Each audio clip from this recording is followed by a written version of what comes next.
Pues muchas gracias, Marta, por tan amable presentación. Pensaba que debías haberte muerto para que hablaran también de ti. A lo mejor es que yo ya tengo ese aspecto. A mí me gusta venir a estos foros por las amables introducciones y también porque yo se lo digo a mi madre y mi madre me hace mi plato favorito, que es rabo de toro. Rabo de toro, es una cosa espectacular. Yo ya he convertido a 2 veganos y a un antitaurino, que es más difícil. La cuestión es que mi madre, cuando quiere agasajar a mi hermano Héctor, le hace albóndigas, ¿vale? Le hace albóndigas. Él es mayor que yo, pero tiene un paladar menos refinado. Y la cuestión es que mi madre ha entendido algo que muchas organizaciones no. Y es que hay que avanzar en la personalización de la experiencia. Esto no era así hace años. Yo antes iba a casa de mi madre, me ponía un plato y me decía, ¿qué tal, hijo? ¿Te gusta? Dice, está un poco soso. Y ella me contestaba, ¿y tú qué sabrás? Vete a lavarte las manos, ¿no? Entonces eso pasaba al principio de los tiempos, ¿vale? ¿Ese sonido lo escucho solo yo? Lo escucháis todos, ¿verdad? ¿Me tengo que afeitar? ¿Mejor así? Sí. Bueno, pues la cuestión es que yo voy a hablar del viaje que ha hecho Recursos Humanos y concretamente toda la estrategia de listening que hemos tenido en mi empresa, pero yo creo que es extrapolable a muchas otras. Porque en el momento ese de mi madre, que os comentaba, estábamos antes en lo que yo llamo el nada X, ¿no? No había nada de experiencia. Mi madre preguntaba, y muchas organizaciones preguntaban a sus empleados simplemente para ratificar lo que estaban pensando. No querían realmente escuchar, ¿vale?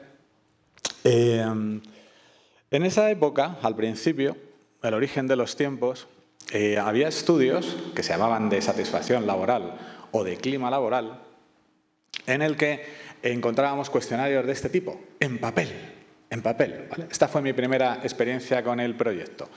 Yo me acababa de incorporar a Telefónica después de una exigente secuencia de pruebas.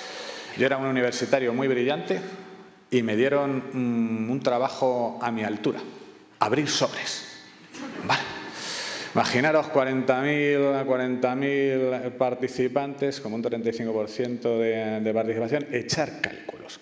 La cuestión es que de esa tarea aprendí mucho, porque yo me abría los sobres, me encontraba la hoja de respuesta cumplimentada y me encontraba algunas que les faltaba la cabecera. Lo habían recortado y no eran unos, había un patrón. Era porque pensaba que metíamos un microchip para identificarles. Sin embargo, había otras hojas de respuesta que tú le dabas la vuelta y estaba manuscrita y le había faltado. Y no, yo quiero deciros qué tal, qué cual, y mi nombre es fulano y este es mi teléfono por si queréis profundizar. Y después había otros que jugaban con la hoja de respuesta, ¿no? Y rellenaban las respuestas formando una frase que era que te den, ¿no? Entonces, aprendí algo que no ha cambiado, y es que hay 3 tipos de empleados. Unos que, aunque todavía desconfían de las herramientas de escucha, no se pueden resistir a participar, quieren participar. Hay otros que quieren establecer un diálogo mucho más allá del procedimiento. Y después hay unos pocos que nunca los vas a convencer. Hay organizaciones que están tomando decisiones en base a estos últimos, lo cual es un craso error. Es un craso error. Puedes minimizar, puedes reducir su número, pero nunca lo puedes eliminar. Lo que hay que tomar es decisiones en base a los otros 2 grupos que son mucho más numerosos. Con los resultados de estos estudios, por cierto, en la nota de color, escuchar es de realistas, ¿vale? Escuchar es de realistas, hay que escuchar. Con estos resultados nos íbamos a observatorios de recursos humanos a decir frases como no saben lo que tienen. Se quejan de vicio. No saben el frío que hace ahí fuera. Pero no desechábamos todos los resultados, nos quedábamos con algunos, que eran los de recomendación de los productos y servicios de mi empresa o mi empresa como un buen lugar para trabajar, porque nos permitía ir a congratularnos en foros como este, ¿vale? Entonces, superada esa fase, yo es lo que llamo el efecto Dumbo. Es decir, las empresas en aquella época se dotaban de herramientas, las mejores, y la escucha no era para genuinamente mostrar un interés sobre lo que estaba pasando. Era como Dumbo, que utilizaba sus orejas para volar, para divertirse y además para que la admiraran, ¿vale? Entonces este es el efecto que yo digo que hay que evitar. Después vamos a avanzar un poquito más, ya nos metemos en UX. Yo tuve la suerte de adicionalmente llevar el estudio, de compaginarlo con la intranet. Estoy en plan abuelo cebolletas, 2009. No, en aquella época yo miraba a mis compañeros de negocio y les decía, oye, ¿qué puedo hacer con esto, ¿no? Y me decían, oye, pues puede que la gente comente, que comente las noticias, que las valore. Y yo, ¿de verdad? 2009. Sí, claro. Incluso puedes poner un espacio para que la gente genere contenido. Nos hemos vuelto locos. No, te puede ser útil. Y efectivamente, es que las herramientas de escucha son muy variadas. Entonces, de aquellas reuniones con mis compañeros de Canal Online, yo encontré esto, ¿no? Y dije, oye, ¿esa sala qué es? Me dijeron, es el test el laboratorio de usabilidad. El laboratorio de usabilidad, a mí ese nombre me gustó. Yo digo, yo quiero usar a los empleados aquí. Y ellos me dijeron, no, dirás que quieres que los empleados lo usen. Digo, perdona, es la desviación profesional. Entonces, nos pusimos a trabajar con los empleados y diseñamos una intranet que con test de usuario, que ellos nos decían la experiencia que querían, los contenidos que querían. Mis jefes me miraban diciendo, qué raro es esto, ¿no? La cuestión es que el trabajo que ahora, a los que os interese el laboratorio de usabilidad, ha cambiado mucho. Ahora está en Gran Vía y los espacios, como podéis ver, son muy diferentes. Pero de esta interacción con compañeros de usabilidad, los de recursos humanos, ahora los de personas, nos llevamos varias lecturas. Una, lo que dice mi compañera Bea Macarrón, que es diseñadora de experiencias, y dice que hay que involucrarlos al principio. Al principio. ¿Vale? La gente que diseña experiencias de empleado, que hace los journeys, no son como el queso en la pizza. No es algo que se echa al final, cuando la masa está preparada y están todos los ingredientes. Es más bien como el queso con trufa. ¿Alguien puede separar la trufa del queso? No, porque está inyectada. Vale, es decir, algo que se trabaja al mismo tiempo y que es inseparable. El diseño de la experiencia tiene que ver con eso, tiene que estar imbuido en el negocio. El sumar a la gente al principio nos ayudó también en otra cosa, y es a pedirle paciencia al comité de dirección. Porque me decían, Sergio, entregables. ¿Cuándo se implementa esto? Ponme una fechita. Yo decía, no, es que estamos ahora haciendo unos test de usuario. Y la realidad es que hay que pedir paciencia si lo quieres hacer bien. Entonces, como aquí hay mucho directivo, es decir, confiar en el equipo, tener un poco de paciencia, que es muy útil. Es muy útil, porque adicionalmente empiezas a descremar cosas. Esto también lo hicimos con el cuestionario y se empiezan a caer cosas que solo te interesan a ti, como gestor. O sea, que preguntas cosas como, ¿qué tal el seguro dental? Bueno, pues entonces esas cosas se fueron descremando y nos quedamos genuinamente con lo que los empleados le interesaban. Y aquí viene lo importante, una de las cosas que creo que decía Alba antes, el win-win. Nos dimos cuenta que si haces esto, vas a tener mejores numeritos para irte a tus observatorios de recursos humanos. Si tú sientas a los empleados, empiezas a trabajar con ellos, lo que realmente interesa, ocurre esta magia, que pasas de tener un índice penoso a tener uno digno. O sea, es un win-win. Hacemos las cosas tanto porque somos generosos, porque somos egoístas, por así decirlo. Vamos a avanzar un poquito más en el tiempo. Yo estoy hablando desde mi experiencia muy personal de cómo proyectos de Customer Experience pueden alimentar los de Employee Experience. Entonces, un poquito más adelante, me vi involucrado en un proyecto que yo creo que no se ha hablado mucho de él, no sé si os sonará, la transformación digital. ¿No? Entonces, a mí concretamente me tocó apoyar un proceso que básicamente era un outsourcing de algunas funciones en una región. Y teníamos que montar un autoservicio, ¿no? Y con una knowledge base. Entonces nos juntamos los de recursos humanos, dijimos, oye, ¿qué tenemos que poner aquí en el autoservicio? 120 temas salieron cuando lo granulamos. Y nos empezamos a poner a clasificarlos y a categorizarlos desde modo experto. Entonces hicimos lo que sabemos hacer, reproducir el organigrama. Relaciones laborales, compensación, selección y desarrollo. Entonces, al final era infumable. Así que yo volví a llamar a mis compañeros de Customer Experience y les dije, oye, ¿qué puedo hacer? Digo, porque esto ya, claro, no es sentar a 20 o 30 personas, ¿no? Esto ya estamos hablando de 10 países y tal. Me dijeron, oye, vamos a hacer una cosa. Vamos a hacer un card sorting. Y tal, yo, ¿qué es eso? Pues vamos a dar toda esa basura que habéis generado, se la vamos a dar a los empleados para que ellos sean los que lo agrupen, lo renombren de una forma que les sea entendible y útil. Entonces, la verdad es que eso pacificó a mis compañeros y hicimos ese card sorting. Ahí descubrimos varias cosas. Una, que los empleados quieren involucrarse. El ejercicio este duraba de media 18 minutos. 18 minutos agónicos, agrupando temas de recursos humanos. Entonces, la gente, si no se siente instrumentalizada, si no se siente usada, si ve que de alguna manera va a ser propietario de algo que le afecta, te va a regalar su tiempo y va a trabajar contigo. Y de esto va el Employee Experience, de poner a los empleados, a nuestros profesionales, a trabajar con la organización. Y nos demuestran alguna otra cosa, y es que saben más que nosotros. Esa categoría, la sexta, ese nombre viene de los empleados, nuestra cultura y bienestar. Saben tanto como nosotros si quieren. Y adicionalmente prima otra cosa, el sentido común, ¿no? Es verdad que esto genera algunos debates, ¿no?, sobre si teníamos que separar compensación de beneficios o eso de mis datos y mi tiempo, no sé qué. Pero al final dijimos, oye, les hemos preguntado, hay que escuchar y hay que honrar el trabajo que hemos hecho. Así que vamos a introducirlo, ¿no?, en la herramienta. Aprendimos de este trabajo otra cosa también muy interesante, que es el tema del perfilado. Todo esto lo aprendí con mis compañeros, ¿no? Decían, no vamos a perfilar porque tenemos mucha masa de datos ahora.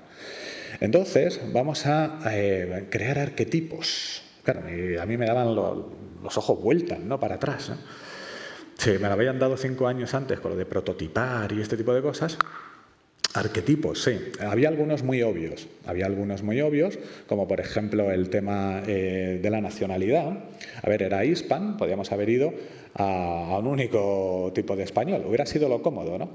Antes creo que era Silvia la que decía, es que es muy complicado personalizar la experiencia. Pues claro que lo es.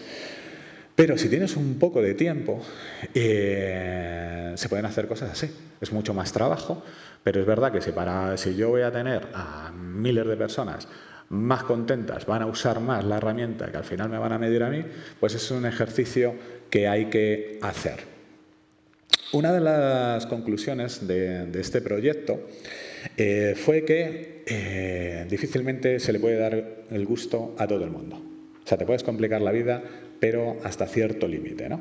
Entonces, saliéndonos un poco de recursos humanos, porque podemos hablar de los touch points, nosotros empezamos a ver cómo había gente que le dedicaba más tiempo a la parte de onboarding, más que a la parte de beneficios, ¿no? Empezamos a ver eso, pero saliéndonos un poco de recursos humanos. Si yo dijera aquí en el evento de hoy, en el Congreso DEC de hoy, si yo dijera cuál es la experiencia a la que nos debemos, ¿no?, la organización, todo el evento, ¿cuál sería la experiencia principal que hay que cuidar?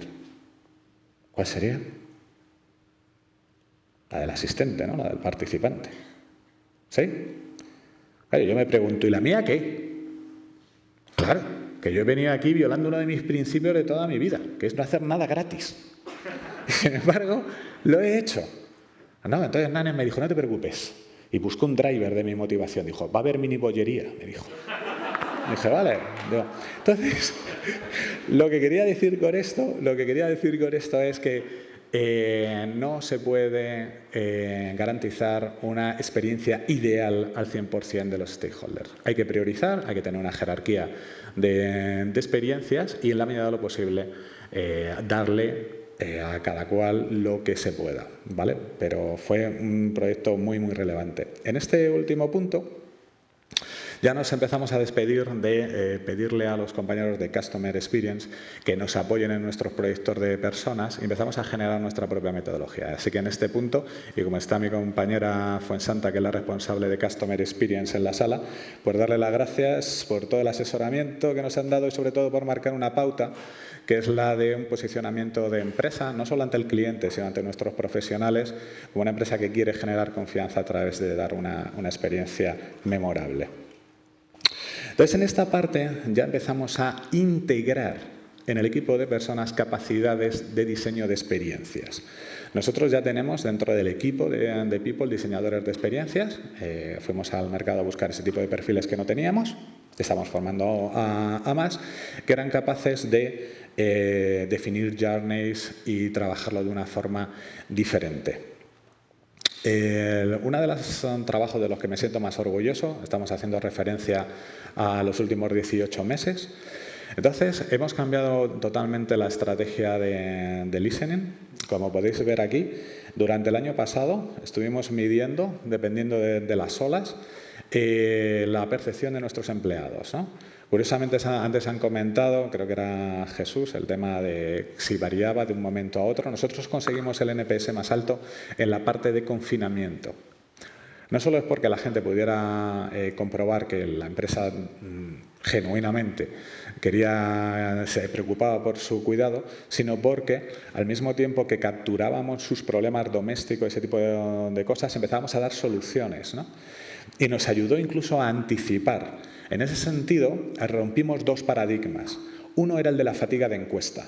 Estábamos muy obsesionados con no hay que preguntar mucho, que la gente se cansa y deteriora la participación.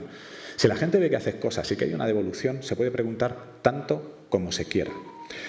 Es como un matrimonio, por así decirlo, ¿sabes? Un matrimonio con una boda de ensueño y un crucero en el 25 aniversario, no vale tanto como decirle a tu pareja que la quieres cuando estás haciendo los sándwiches de los niños antes de irte al colegio pensando que vas a perder la primera videocall.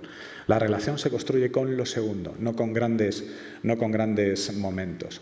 Otro mito que rompimos fue el de las muestras. Muestra grande, ande o no ande. Que si no, los directivos no lo van a cuestionar. ¿No? Los científicos, como decía Jesús, nos decía, esta muestra no es representativa. Llegamos a hacer una encuesta con las 50 primeras personas que pusieron un pie en las instalaciones a finales de mayo del año pasado. Y eso nos dio un retorno muy bueno para preparar toda la revolución posterior, ¿no? Entonces aquí hay un poco la filosofía del win-win again, que nosotros en Telefónica desde hace un par de años tenemos un moto en nuestro programa estratégico de personas, que es lo que te hace crecer a ti, hace crecer a Telefónica. ¿Vale? Pues eso es así. Lo que te hace crecer a ti, hace crecer a tu empresa. Esta es la estrategia de listening actual. Seguimos manteniendo un estudio anual. Hay gente que dice, ¿para qué lo mantienes, no? Si mantienes un pulso así. Yo digo, bueno, lo mantengo porque queremos garantizar que todas las personas tienen al menos la oportunidad de opinar una vez al año. Y además dispara los planes de equipo, que son los que más impacto tienen, ¿no? Pero al mismo tiempo hacemos pulsos para medir la evolución del NPS y pulsos ad hoc.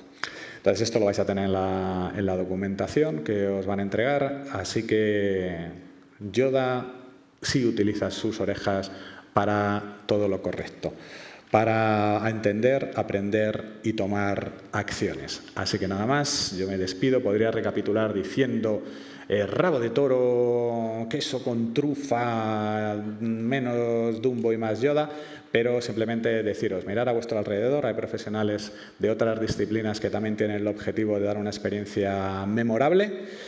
La experiencia de empleado es contextual, dinámica y específica, por tanto el proceso de escucha debe ser continuo y segmentado. Para cualquier cosa me podéis preguntar al descanso. Muchas gracias.